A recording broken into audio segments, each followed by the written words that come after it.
South Korea holds a military parade for the first time in 10 years amid North Korean threats. Welcome to VOA Asia Weekly. I'm Chris Casquejo in Washington. That story is coming up, but first, making headlines. The Pentagon said Wednesday that Private Travis King is in U.S. custody after North Korea expelled him. King crossed the heavily fortified border between the two Koreas on July 18th while on a civilian tour of the joint security area. China said it will safeguard territorial sovereignty over an area in the South China Sea where the Philippines on Monday cut a floating barrier installed by Beijing. The Chinese Foreign Ministry said on Wednesday without specifying any concrete action. Indonesia has banned transactions of goods on social media platforms in a new regulation, its trade minister said Wednesday, as Jakarta aims to rein in direct sales on major platforms it says are harming millions of small businesses. Huawei Technologies is showcasing a series of new products, including its latest Mate 60 smartphone series. But some experts say because Huawei was forced to develop its own Harmony operating system while limited by U.S. sanctions, the Chinese tech giant is unlikely to reclaim international markets. South Korea on Tuesday hosted senior diplomats from China and Japan for a rare trilateral meeting seen as trying to ease Beijing's concerns over the two U.S. allies tightening cooperation between themselves and Washington.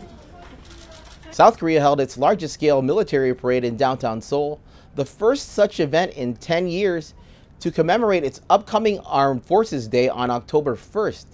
As VOA's Nikki Ching reports, the parade comes amid heightened tensions between the two Koreas.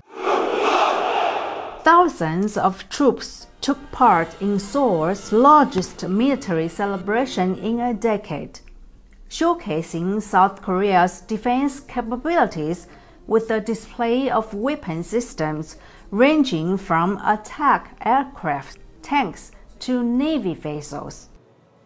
The parade comes as South Korean President Yoon Song-yeol says his country faces increasing threats from North Korea.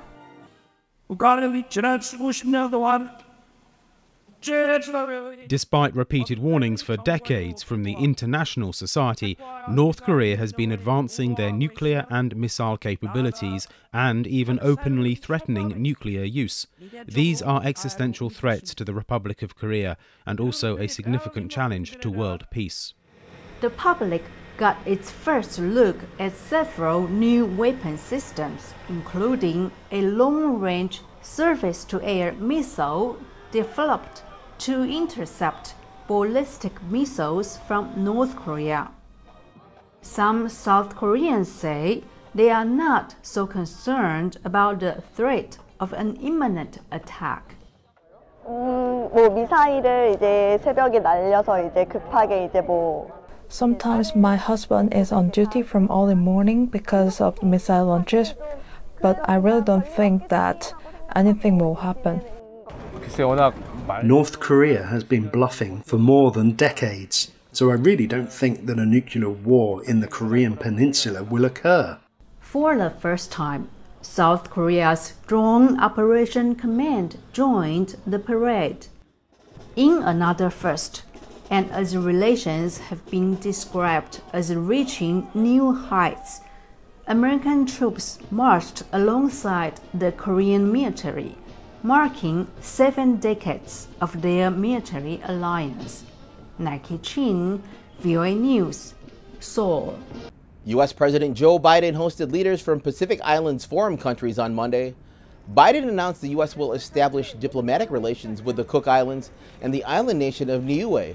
He also pledged funds for climate assistance and infrastructure, but U.S. lawmakers have to approve those funds.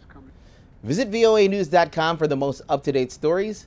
I'm Chris Casquejo. And now we leave you in the heart of Tokyo.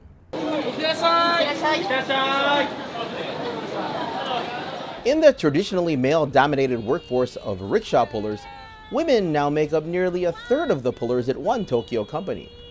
Once a person is hired, they must undergo rigorous training, including pulling a rickshaw that weighs up to 551 pounds or 250 kilograms.